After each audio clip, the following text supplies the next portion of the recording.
at allpointstv.com, and we're very glad to see you out there. And we're going to do a couple of things here on the program today. Hope you will stay tuned for the next hour, and hope you learn something from what we'll be talking about. I'm going to be covering a couple of topics. I just have I think we need to tune in. The number one person, this is my own view about it. The number one person in media is Tucker Carlson. If you're not tuning him in, you're missing a lot of really good stuff that he's covering. And every program, somebody sends me everything that he does, and so I don't have what was formerly called Twitter, and I think they're using an X now uh, uh, to to funnel the channel. But Tucker Carlson is over there, and he is making a lot of noise and making a lot of people aware of some of the things that are going on inside of the government. And we better start paying attention in this country because, if we don't start to hold these politicians in Washington accountable, uh, we're going to lose this country. And we might have already crossed, this is not my view. We might have already crossed the pivot line. This is the view of Thomas Sowell, for example, and he was sounding the alarm a long time ago. And people were saying, I remember Hannity was asking him, "You saying that my beloved country uh, is in that kind of trouble?" And he was saying that I was very critical, and I was kind of reticent when I first heard that. Some years ago, I heard it, and then I said, "Well, I don't think it's really like at a critical mass at this point. I think we still got some roads to go down before we come to critical mass." But I'm not saying that anymore. I think we are. I think we're really. I mean, are we there yet? I think we're pretty much there. And the country that many of us thought we were living in, quite frankly, we're not living in that country.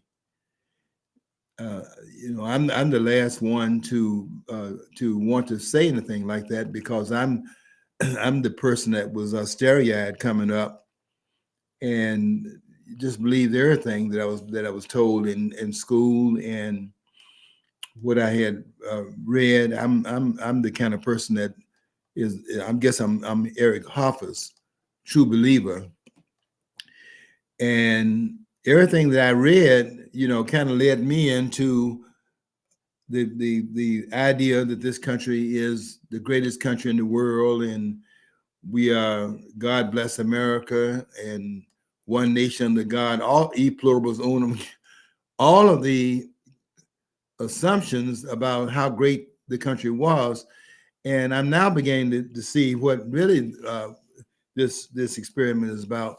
The greatness of the country really is the greatness of the country's founding.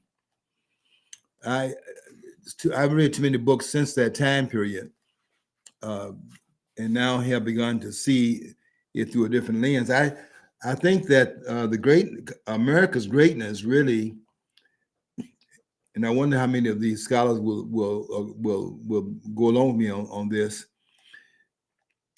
The greatness of America really was the happenings in that room from May 25th, 1787 until September the 17th of that year.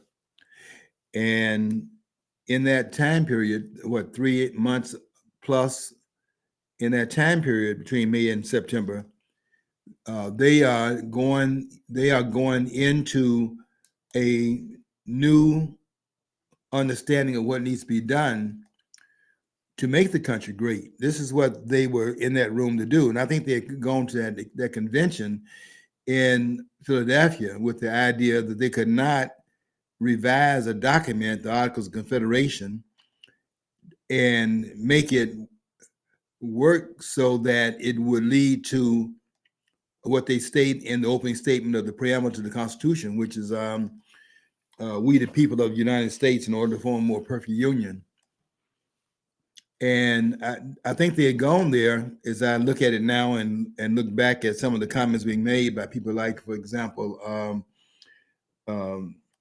the one that said, "Give me liberty or give me death," Patrick Henry, who said that I smell a rat. And what Patrick Henry he was not one of the delegates, but what he had discerned is that there were some people going to that convention under the auspices. They're going there to revise the Articles of Confederation, but they really were going there, had made their mind it could not be revised because the document was too flawed. And so some of them had an undertone of going there. And I think one of the person that had that undertone, there were several of them that did. I think James Madison had that undertone. And I equated him in my article today with Mike Epps, Mark Epps, who went to Washington on January the 5th, one day before the demonstrators were to congregate in Washington to look over the election, which they were claiming had some flaws in it, and they went there to oversee the whether or not they were going to have the check and balance system operate, and called the question of whether or not the legitimacy of that election would be upheld by the Electoral College, which was like another part of the check and balance system. Well, we don't vote directly for the president. We have a indirect vote, and then the Electoral College comes and basically it endorsed, but not in every case. We've had 4 occasions where the popular vote did not rule the roost, so to speak, and they were going to Washington to see if the check and balance system could be invoked, because there were a lot of irregularities in that election. And Mike Epps, had gone there one day before to set up what I think, and I said this in my post today, I think that looks like there is a government plant in Washington. And I think that is what a number of persons come around to right now. Some people were telling me that they thought that Tucker Carlson had watched my program, and that's why he was making the points he was making. I don't think that you have to watch my program in order to come to the conclusion that he came to in terms of what occurred with the Watergate. Carson has concluded something I said years ago, and someone put on my Facebook wall. They said, "George, you said this years ago," and yeah, because I had read H.R. Haldeman's book that came out in 1978, and Haldeman was one of the what they call the president's men. You probably remember the book put out by Carl Bernstein and Bob Woodward, who all of a sudden became journalists on the Washington Post. And I think they were planted there. It's a lot of stuff going on in this country that we got to pay some attention. A lot of things going on in this country that looks like it is just something that's just a happenstance. But these things are not just happening, but methodically planned and covertly carried out to the point where, unless you're a very discerning part of the public, unless you're paying strict attention to it, you will in fact miss it. And that's why people do not see that there is a commonality of all these governments, all these administrations that have been toppled in this country. This is not just happening accidentally. And I had brought this book to the studio a couple of times before, and I'm bringing it back again today. to call your attention to two chapters in his book called Family of Secrets. Excellent book by Russ Baker.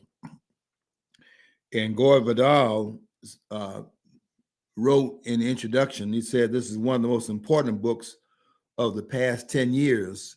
And Gore Vidal was on the left, more politically, right? Yes, he was on the left. And this book is not on the left. This book is written from a conservative standpoint.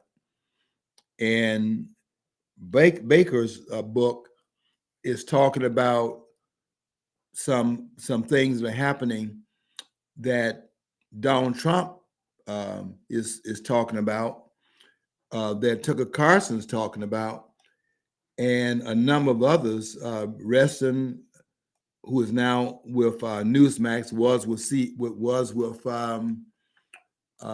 Fox Network, now with over there with some of the others that have come out of Fox and now working on Newsmax, which to me is the number one station right now that's carrying the conservative view. So it's not just anyone, to me, if you look at the documents, if you really are paying attention and looking at the documentation, you will see that something is going on behind the scenes. I think that really the nation got a wake-up call. That's certainly my wake-up was the Kennedy assassination. I think the country got a wake-up call in 1963, November the 22nd of that year. I guess I was just reading through Tucker Carlson's biography briefly because it just kind of sparked. I don't know much about him, and I keep on mentioning his name. And I guess he was with CNN from 2000, 2005. Yeah. Mm-hmm. So he was with the mainstream, or I would say lamestream, to use a overused phrase or to attempt to be humorous. But yeah, it's like, so I didn't know he was actually part of CNN. Yeah, he was for a while. But Carson is now the most hated person in media because what he is doing the kind of journalism that was done when he was doing the journalism that really the First Amendment was designed for the media to play. And if you've been watching some of the videos he's been putting out, he's actually been out there writing about the things that are going on behind the scenes. And he was the one raising the question last week, as a matter of fact. I sent this to John. John and I still going back and forth, and we have a little argument in the studio about what I consider to be the overthrow of the Nixon administration. And I'm quoting that my research is the same as Russ Baker's, who has two chapters in his book called in the book called Family of Secrets. See, the thing is, my point is with Nixon, he had a thinner skin. He actually had a sense of propriety and decency that can actually be smeared. And that's what they're using. See, the Democrats lack that. You could catch them in flagrant delicti screwing your mother right in front and get it on video, and they'd still deny they did it. See, Nixon didn't like the idea of a cloud hanging over him. That's what it was. Yeah. So that's the reason. I do think he might have it, but it's the thing is he didn't do anything different or even more atrocious than the Democrats have gotten away with since the time of FDR. Yeah, but here's where we disagree. They looped Nixon into the Watergate.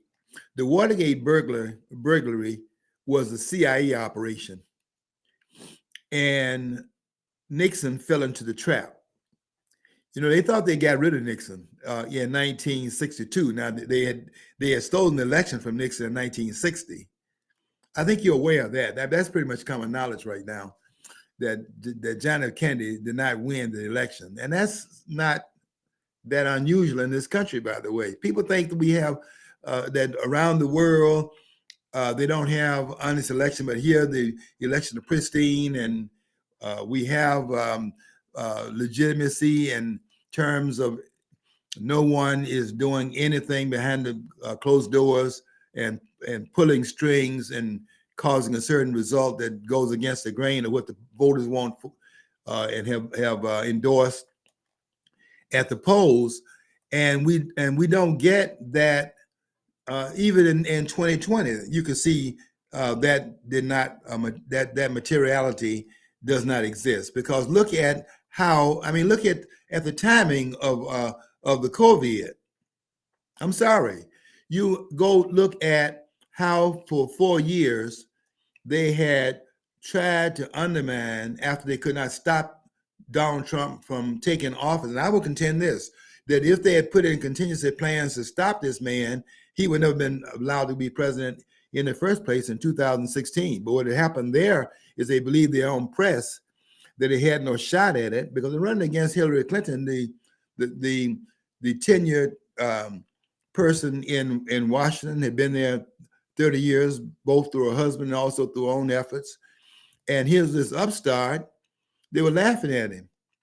But what they had done in laughing at him, they let their hair down, and they did not have the contingency plans in place to prevent him from doing what I saw with my own eyes was going on. And that was these crowds he was pulling at his rallies. Those crowds were saying something very different than what they were saying in the media. The media was saying that they had no shot. Those crowds were saying that this is a race here, and Donald Trump is pulling crowds I don't see over there where Hillary Clinton was. And when the vote began to happen, if you go back and look at that night, as they were looking at whether or not the blue wall was going to be penetrated, they were sitting there stunned as the election results came in, and they were saying that what was happening, the blue wall was being penetrated by Donald Trump. And by 11 o'clock, although they had started to try to act like it was not happening by reporting where Hillary Clinton was winning, that wall had been penetrated. And the states that he was not supposed to have gotten, he was winning those states. And they knew then by 11 o'clock, this thing was over. I think that what you can go back and see is that Hillary Clinton did not concede, even though the election was over. She did not concede because they were behind the scenes trying to see if there was any way they could, in fact, work it so that the inevitable result would not have been inevitable after all, if they could pull in the strings, but they didn't have the strings to pull. They had let their guard down. I can tell you that if they had planned for the possibility that Donald Trump would win, if they had even planned for that, he would never have gone into the White House, because they do work their magic in certain cases in this country, and it's not as pristine as you think it is, and we don't have pure elections as many people think. I don't even know, given going back to look at it as I've done now, to go back and look at these elections over the course of the country's history, going back, for example, to the election of 1800. Start there with the election that John Ferling is writing about, the election of Adams versus Thomas Jefferson in 1800, which he subtitles the tumultuous election of 1800. Just go back there and look at that election between Adams and Jefferson and see what occurred there. Adams was so upset about how he had been set up on. He didn't wait around for the inauguration. He left Washington, stormed out of Washington, and did not attend the inauguration of Thomas Jefferson. That was the first quirk we had. Don't forget, we had unanimity under the great George Washington, the greatest president this country has had. George Washington was a single of the greatest president this country has produced. And I am contending here, no scholar is going to come behind and say otherwise, and they will remain quiet, as they have been, as I've been saying this over the air now for going on 12 to 14 years on FlintTalkRadio.com, and I've been saying here for 10 to 12 to 14 years, unchallenged, that we've had one great president in this country. You can say what you want to about this, but that's the fact. George Washington singly stands out as the greatest president we've had, and these other presidents we call great, then these presidents are not. These persons are, on what basis can you claim that they're great? We've had mediocrity in the presidential positions. Most people to fail realize we take it. See, we learned history. It's all in the rearview mirror. But when Washington and all our founding fathers were starting this country, they didn't know the outcome. They didn't know what they were doing or the outcome of it, And so they were. Let's face it, they were signing their death warrants, their own death sentences, basically when they signed those documents. Washington, let's face it, was out in the field. So he was actually out in danger with his men. He wasn't sitting there in D.C. with his feet upon the table drinking coffee while people, watching it on TV or a live feed on the satellite. So I mean, that's the reason why his greatness, because he had uncertainty he dealt with, and he still overcame that. And I'm sure he was biting his nails. I'm sure he was terrified. Washington stands above the crowd, and none stands anywhere close to this president. And the people of that time, if you go read the writings that were going on during that time period, the people in real time knew who they had in that presidential office, and they were very leery about what would happen to the country after Washington was no longer in that presidential seat. They knew that some of them wanted to make Washington a king, but that's not Washington. George Washington was not into that. George Washington was the president that set the two-term president. There's no law saying he had to step down, but George Washington stepped down after 2 terms and went back to Mount Vernon, as he had done previously in 1783, with the Treaty of Paris being signed to end the Revolutionary War between this country, now the 13 states, and Great Britain. Once they signed that treaty, George Washington's commission had ended, and George Washington went back and did not, in fact, go right into what would have been Philadelphia, New York at that time. We had not had Washington would be the capital under Thomas Jefferson. That's the capital is now moved to Washington under because it wasn't ready at that point. But Washington singly, I'm just telling you how great this man was.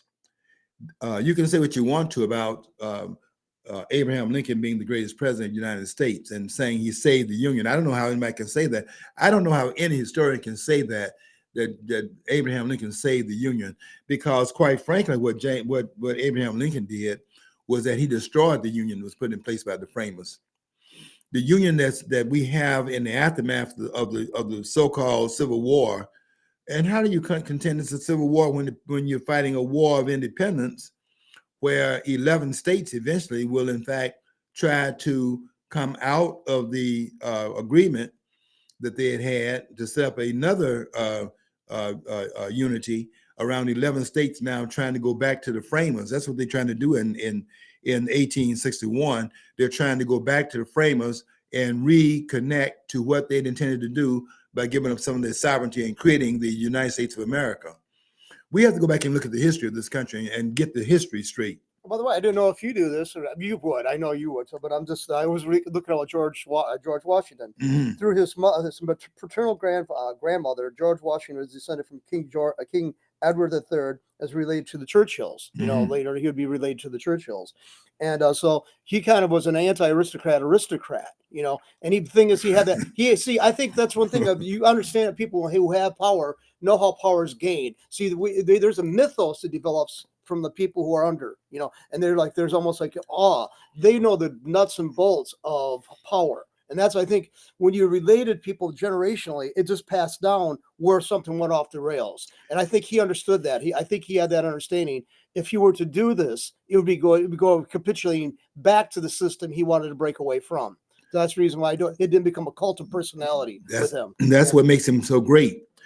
Nobody had ever done what George Washington did. This is a new mold that's being created.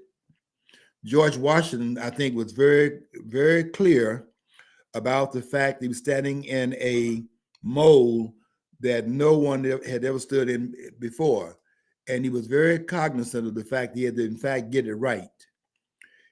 This setting up a president of the United States, They say George Washington, first president of the United States. That's not just the only thing that's true about that. George Washington is the first president in the history of the world. There had been no presidents. You can go and look at Toussaint Louverture, for example. Go read C.L. Albert James's book called The Black Jacobins, as the people in Haiti had fought against the French, fought against Bonaparte, Napoleon Bonaparte, and see where Toussaint Louverture, who was the person that had come up into the leadership in Haiti to fight against the French, who said that the world has only obeyed kings. And that's true up until George Washington. The world had only known kings. George Washington is the first president in the world. And this is something new the world had not seen before.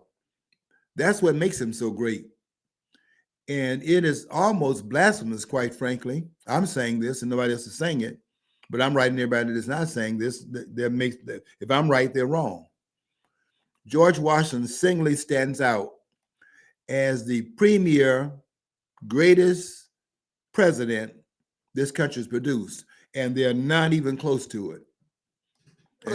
And put these other persons above him like they did. Now, they not only put Abraham Lincoln above George Washington, they put Franklin Delano Roosevelt above George Washington, and made Washington number 3 in some of the historians' listing of great presidents. Yeah, it just dawned on me.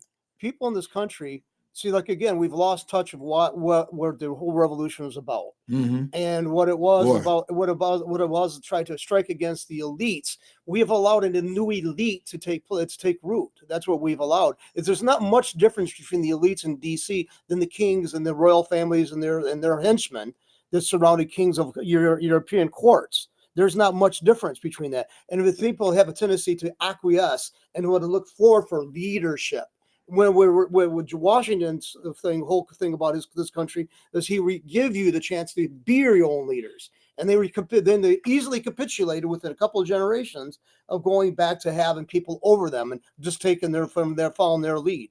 So we didn't fully embrace our ancestors and fully emphasize that enough that he gave us a chance to be more sovereign on the individual level. That's what the whole thing about why his greatness, I think, was about. Yeah, John, if we had really followed the architectural plans put in place in Philadelphia, we would not be in this quagmire this country is in right now. We are really in a great deal of trouble in this country right now because the government has broken through the restraints that were placed upon power.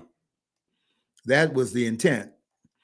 And that's why I'm writing right now on Facebook. I'm writing, I did a 2-part, I think I finished the second part today. What I did was I did a 2-part series starting yesterday, and I finished it today, as a matter of fact.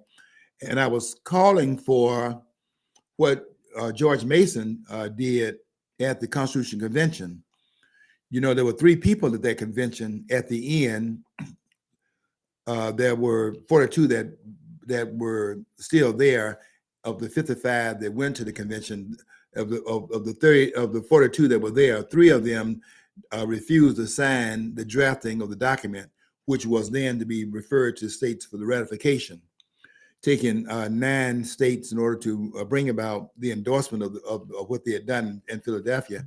So 3 persons did not sign the document of the 42 that were there at the end. George Mason was the leader of the group.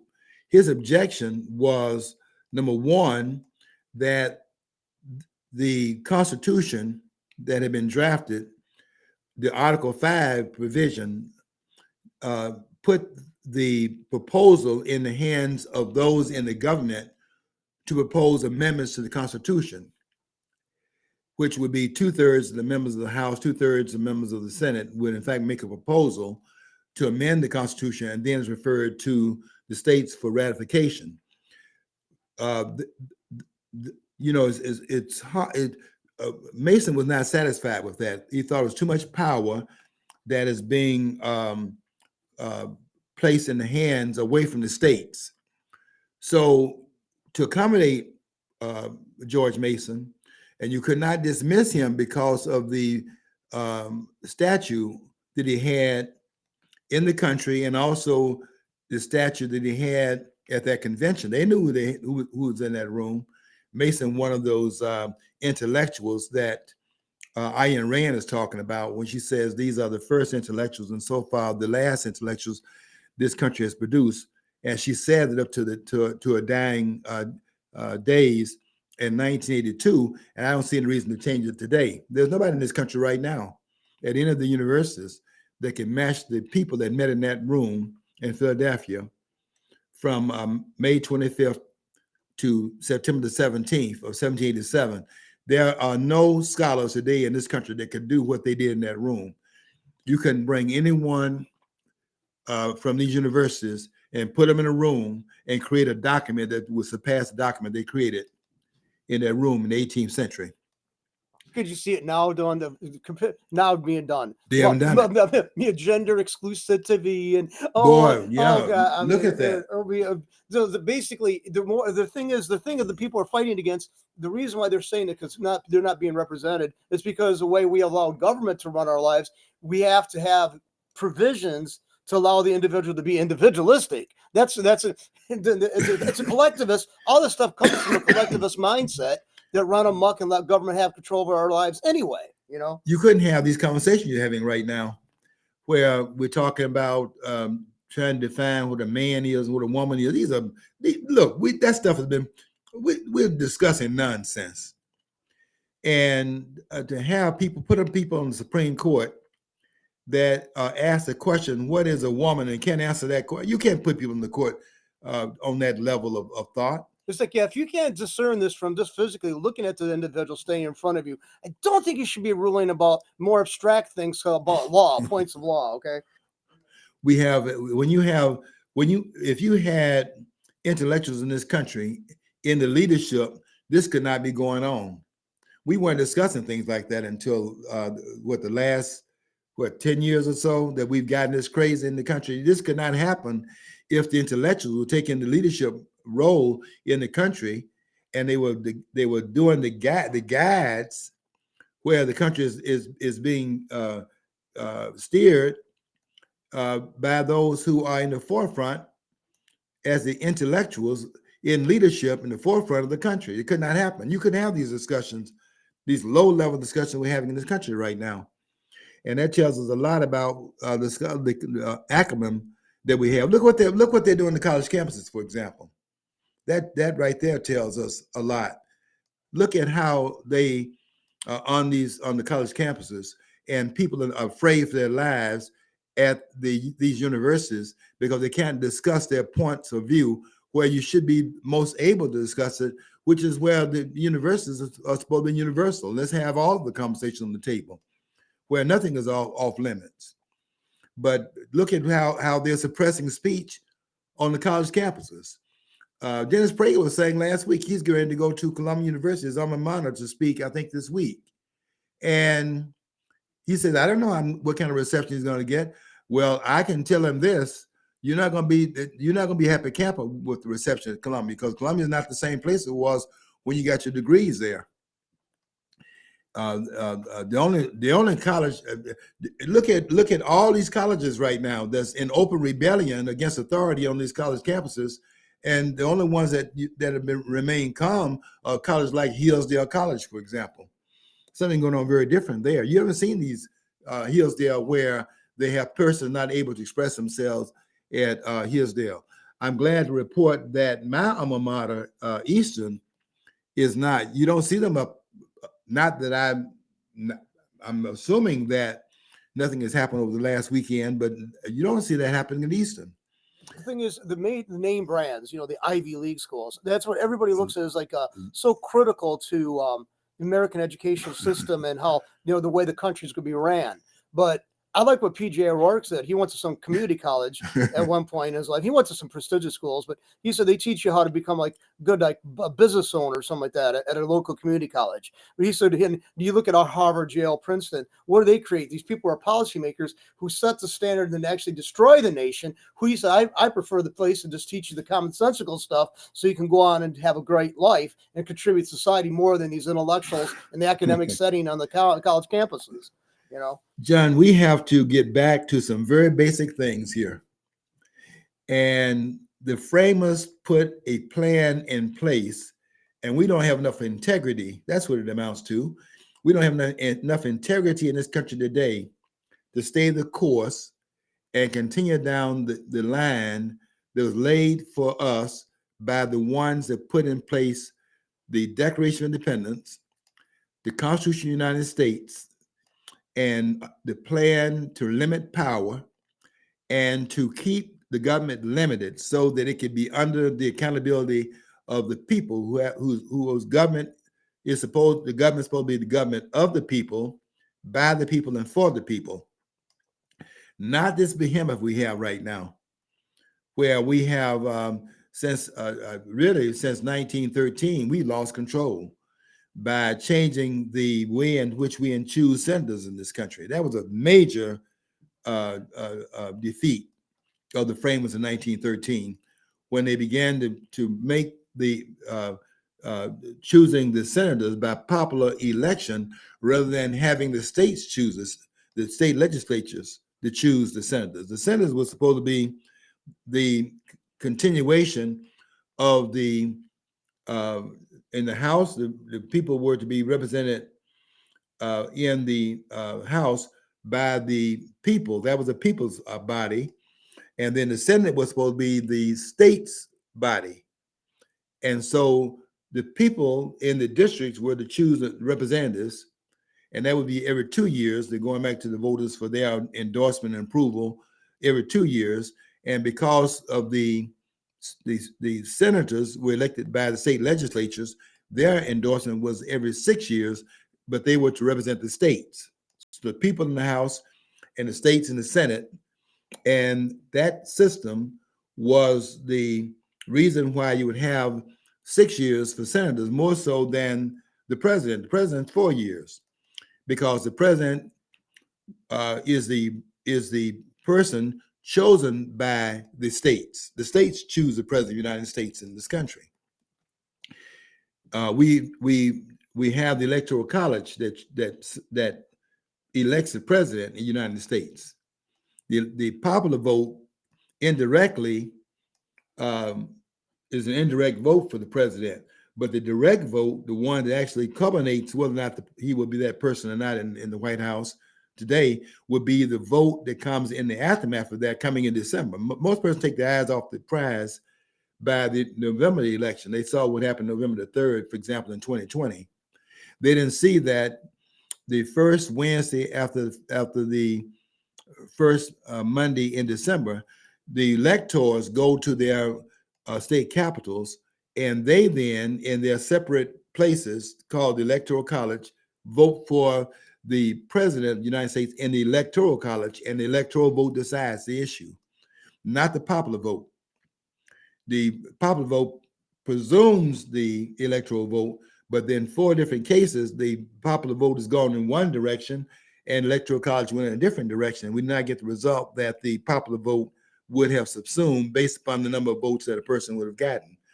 We see it happening again, not only in 1800, we see it happening again in 1824 with John Quincy Adams became the president. John Quincy Adams did not have a majority of the popular vote in the election. We see it happening again in 1876 with Rutherford B. Hayes.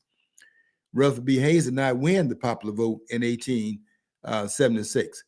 We see it in 2016.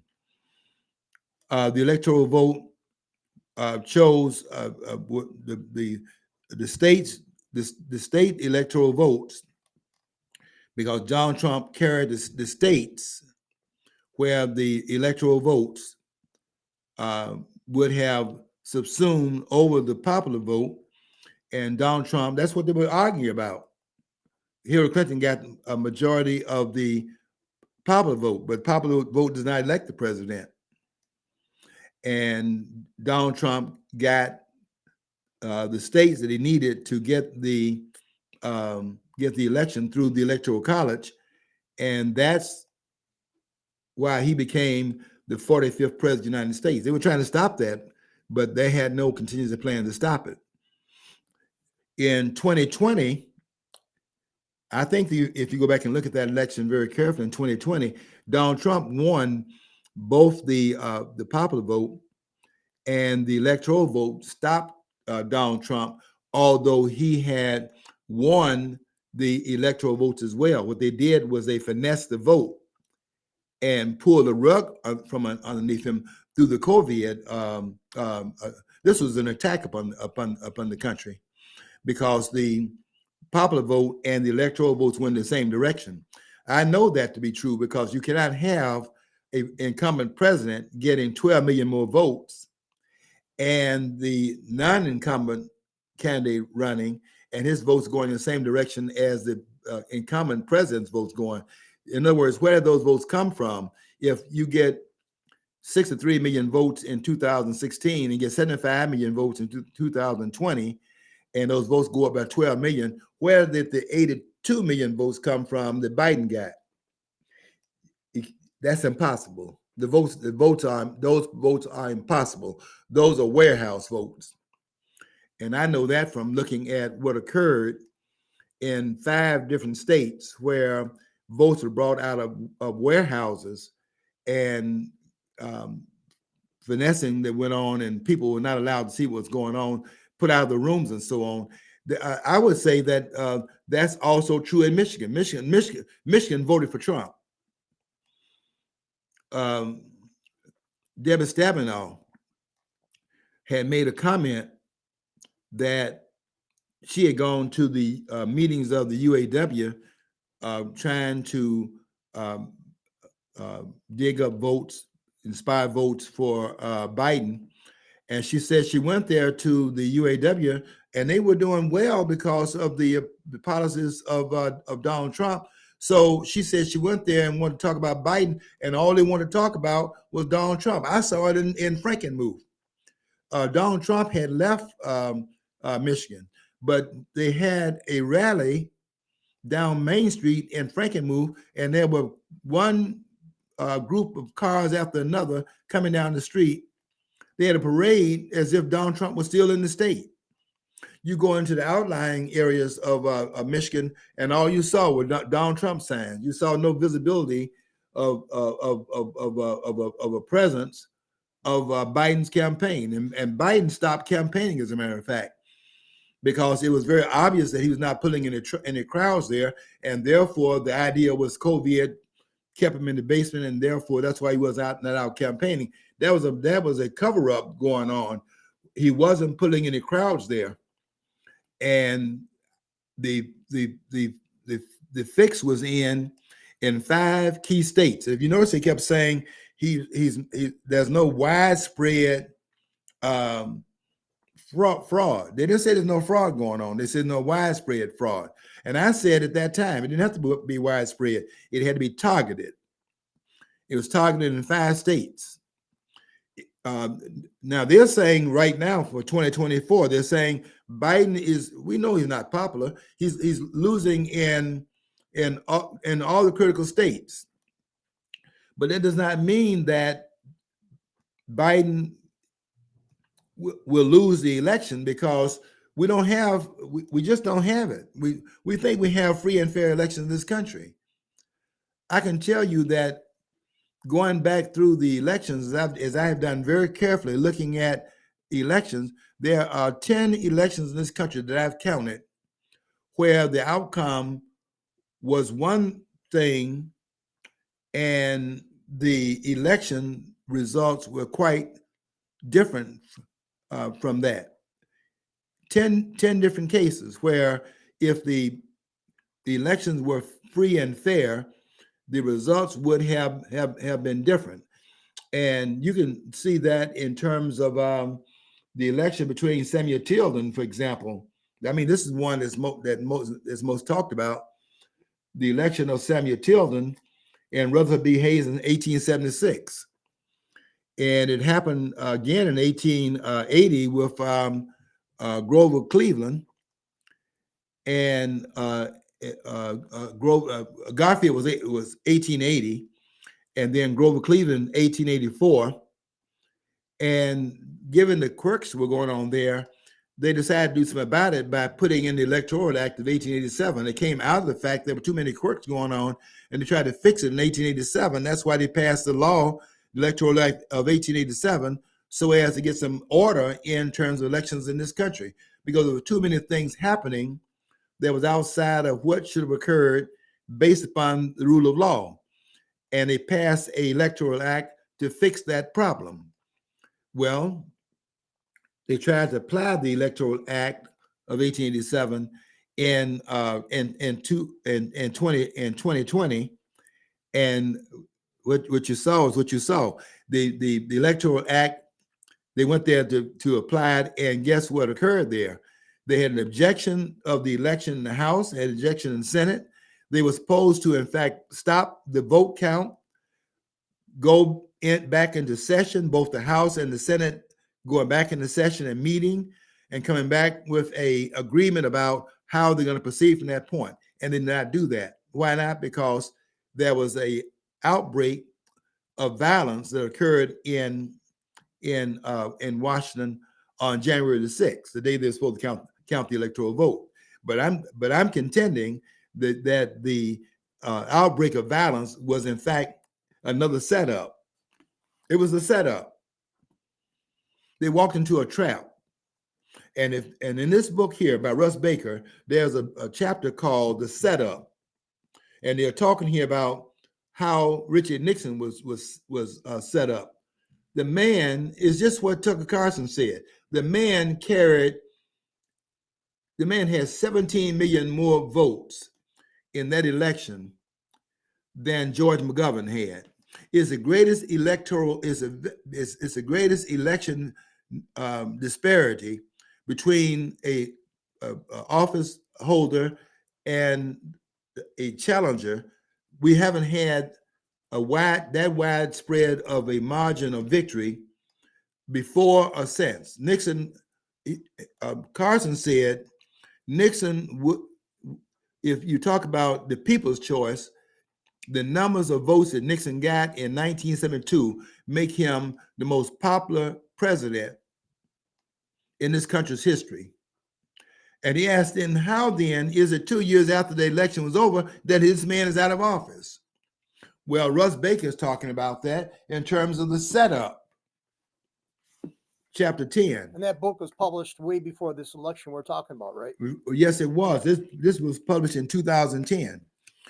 And the chapter 10 in this book is called The Setup. And the other chapter that comes after that is the execution of it. Nixon, I'm saying here, based upon the documentation, is very clear.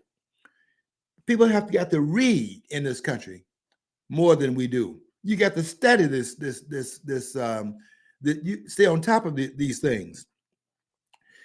The Watergate was a planned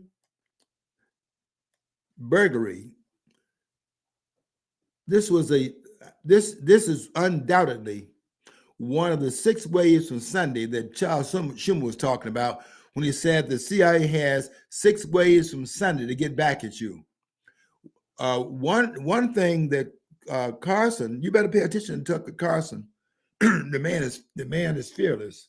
Tucker Carlson said 2 weeks before Donald Trump was stepping down from the White House, he called him up and said, look, you said you were going to open up those files on John F. Kennedy.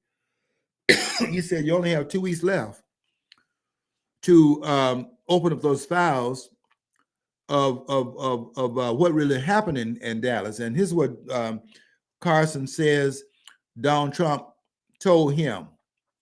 He said, if you had seen what I saw in those files, you'll see why those files are not open up. He said, now I can't say anything to you specific on this network because they're, when the president's talking on the phone, there are 15 people or some numbers of people listening in the conversation. It's just the fact the president does not have private conversations on the phones from the White House because of the fact that there's a switchboard there. And also the president has people on the line that he knows on the line that are listening in because the president wants to get feedback on the conversation that he's having with our world leaders and things of that sort. So it's par for the course.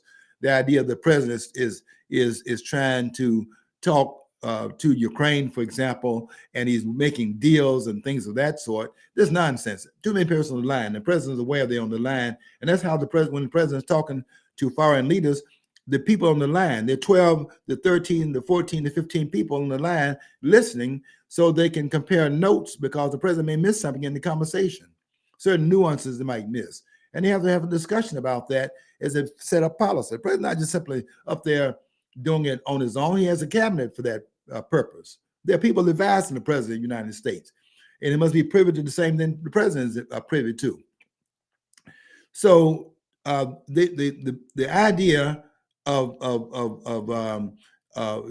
Donald Trump was going to release these files. He told Carson he could not talk to him about it on the switchboard because Carson had called in the White House and said, "You only got 2 weeks now, Mr. President, to do what you promised me you were going to do." And he told him, if you had seen what I saw in those files, you know why those files cannot be disclosed. And Donald Trump did not disclose those files because I'll tell you this, because those forces are still in place here. You got to go back and understand what happened in Dallas. I knew it very well. And I am not buying the Warren Commission report, which should be in the fiction section of the library. That report should not be there as the official report of what happened in Dallas. The president is hit. I'm the only one saying this, but I will tell you this. The president is hit 4 times. The first shot of the president, there's a bullet in the president's back. That's a bullet, by the way, that they said the bullet was on Conley's stretcher. That bullet is on Kennedy's stretcher, but it's not on the stretcher because it fell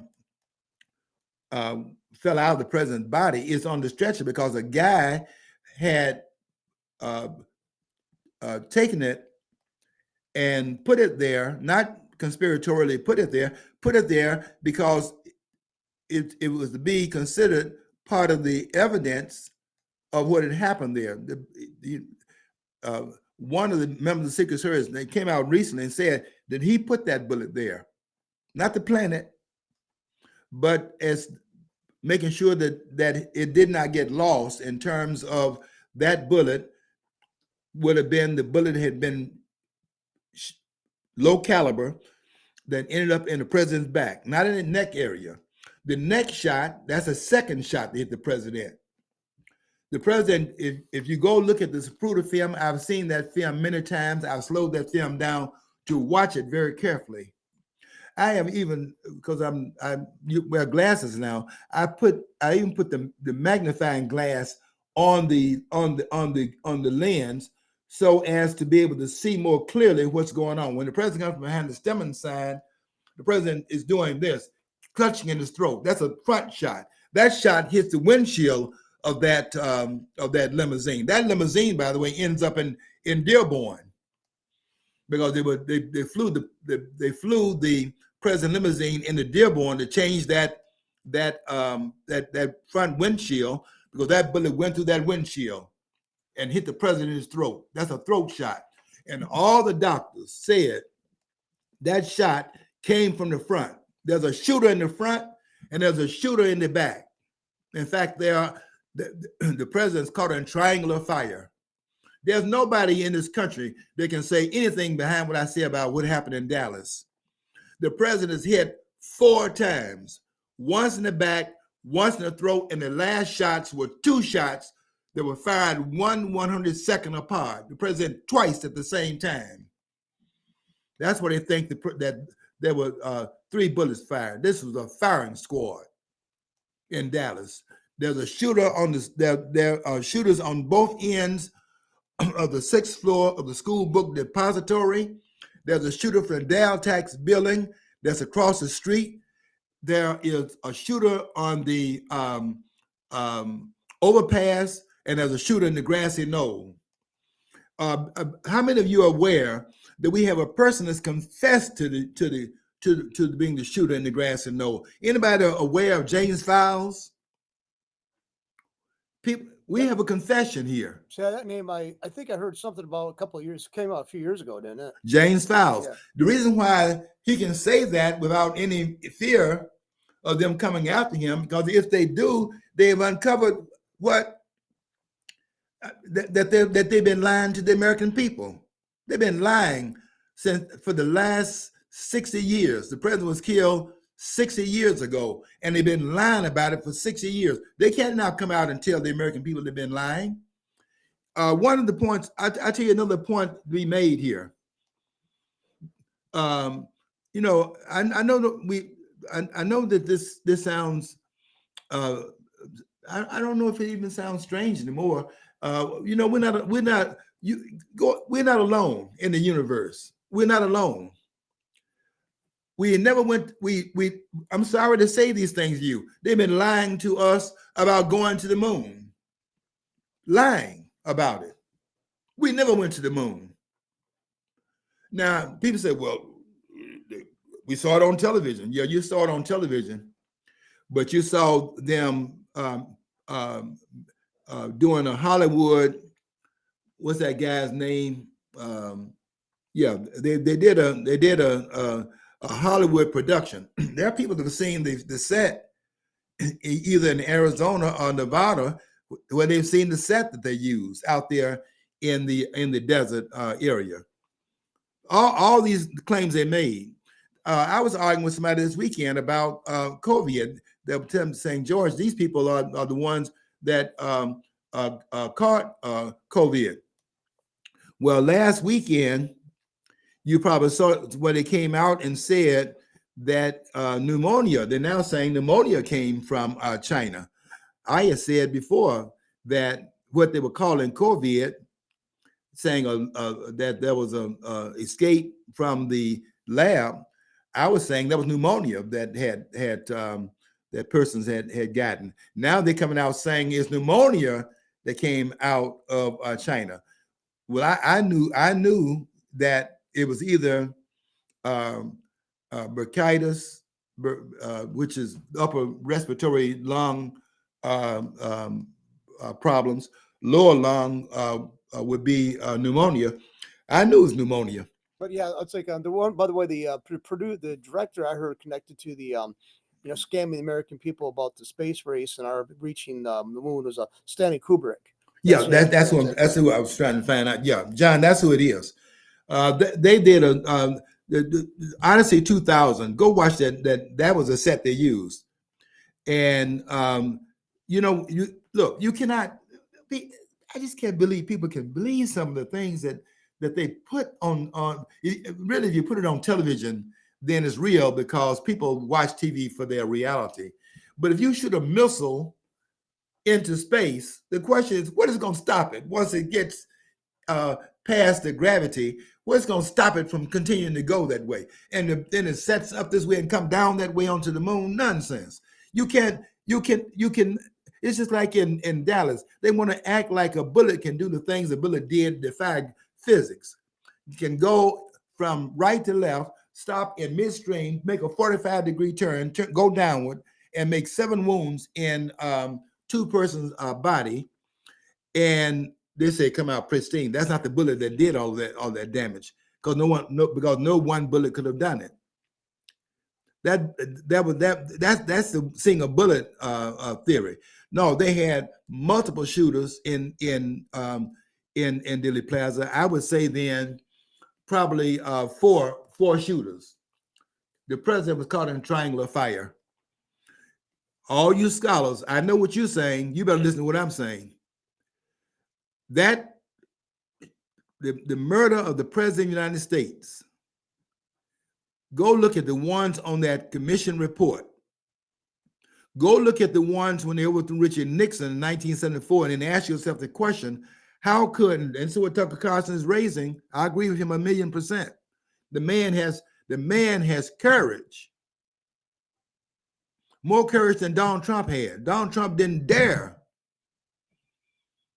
come out and say that what he had seen in those films. He told Carson, according to Carson's report on this program, he said that if you had seen what I saw in the files, you'll understand why I have not released those documents. After promising he would do so, but you know what was in there.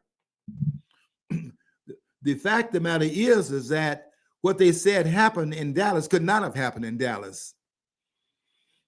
Go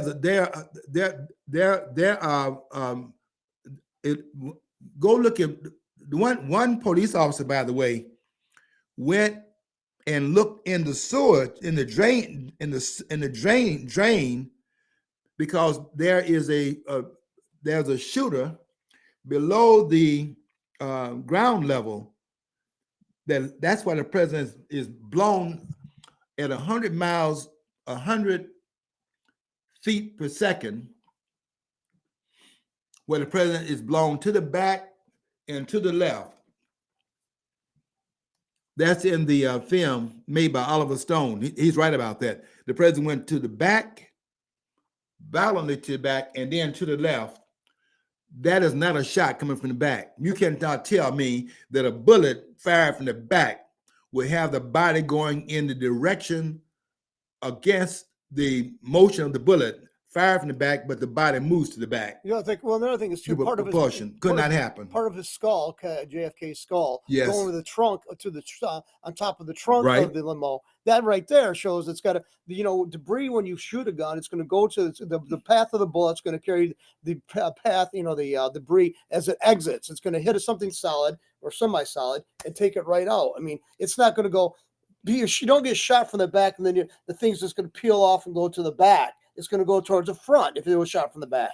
They're coming out of his forehead or near the temple of his area. That's right. The president's brain is on that trunk of that car. That's where Jackie Kennedy got out of that car to retrieve the bone that had been blown off the president's head, and the back of his head is the back of the president's head is blown out.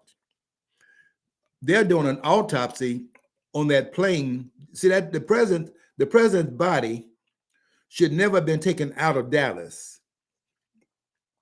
The law in Texas would have been the autopsy should have been performed in Dallas where the murder had occurred. If that happens, then you're going to have officials doing the autopsy that would be away from what would happen under government restraints. The one thing they took it to Bethesda Hospital and had the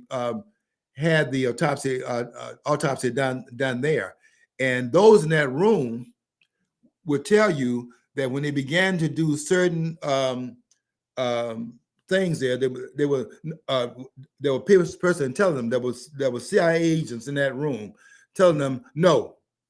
They were nervously in that room because they were being told they couldn't perform this and couldn't perform that because the cover-up of this murder of a president. We murdered a president of the United States in this country. You understand that? Well, we didn't. The CIA did. Yeah. When I say we, I mean the country had a murder of the president of the United States. It was a coup d'etat.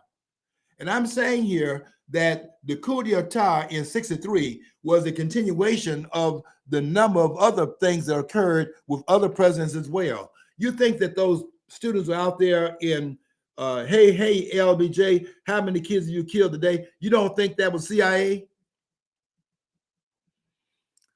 The fact that Johnson stepped down and didn't run in 68 because the anti-war movement, the infiltration of the government, even in that. And then after Johnson in 72, when Nixon came back in the 68 election and won and then became even more popular in 72 and won by 17 million votes. I'm telling you this right now. You cannot tell anyone that studies these things here that a man that's winning by 17 million votes need to break into a place where there's no benefit to be gained by breaking into the headquarters of the Democratic Party. What's going to be found there? Nothing. That's why Nixon is surprised to find out that the break-in had occurred. And I will tell you also this. Have you studied this as I have? That James McCord was one of the 5 burglars that broke into the Watergate, and James McCord set the other 4 members up. This is a CIA operation. Mike Epps, right? Well, and look at Mike Epps in the January 6th situation. Arrived there one day earlier. These are setups. This is the 6 ways from Sunday. The clever cover up of the fact that we got a secret government in this country operating behind the scenes, and we get to ferret them out. I hope this country can stay the course, because we really can get some things done here. I'm calling for a number of things here publicly, and by the way, I'll tell you this: they tried certain things in my case as well. I'm very much aware of the fact that the watchdogs are watching me. They know because they know this. If I know it, I'm going to say it. I have no fear. And every once in a while, I'll let sometimes I'm typing on the set, and I have not saved that paragraph, and they'll wipe it off the screen. What I do now when I'm typing is that every time I type a little further down, I go back to save that. So when they wipe it off the screen, I put it right back up there again. And that happens all the time. We are living in an administrative state, is what I'm saying here. I don't have any fear, because I understand it. I know this country is not what it says it is. The American people are fine. They're naive as hell, but the American people is not the American people. It's the American government. The government is the government. Dennis Prager said 2 weeks ago. He said, "Can you name an institution in this country that's not rotten?" He's talking about the rot, the college campuses, the rot on the college campuses, the Ivy League school. They're rotten. The government in this country, we have a rotten government, and they know that I know. And you'd be surprised at what happens. I had a neighbor call me and say, "George, you got somebody in your yard with a what do you call that thing? A tripod." And they were taking pictures, and then across the street taking pictures. They know who I am, and they know who I am. I am not intimidated. We have got to get control of these people that have no mandate to do the things that they're doing. Nobody has because you get a majority of the vote, or claim you got a majority of the vote, to do what Biden does, to open this country up to 160 countries and let these people in here with these open borders. There's nobody have the authority to do that. And they're doing it because the American people are placidly sitting on the sideline as spectators, allowing these things to go on. And they're taking this country from us. We are losing this country because they are doing things behind the scenes, clandestinely, and not being held to account as a result of it. We have one last chance. This is the last chance you have. The election in 2024. If they're not reined in 2024, you can forget it. And that's going to be, I know a lot of you don't like Donald Trump. He's the only horse you have that's out there. None of the others are going to do it. And he might not do it either. But at least we know that they have classified him as persona non grata #1 of all the candidates out there. They don't want him in the White House because he's a renegade in that sense. You see what they're doing to stop him. To stop him is to stop the American people. We got to get a handle on this. We got a very short window of opportunity to get it done. November is D-Day in this country, and you can take it from George Moss. we either get it done in November of next year or it will not be done. Take it from here. I'm telling you what my studies show, and there's not one scholar that can say anything different than what I said in this program today. Okay, I got to get out of here. Too much preaching. Until next week, I want you to follow your dream.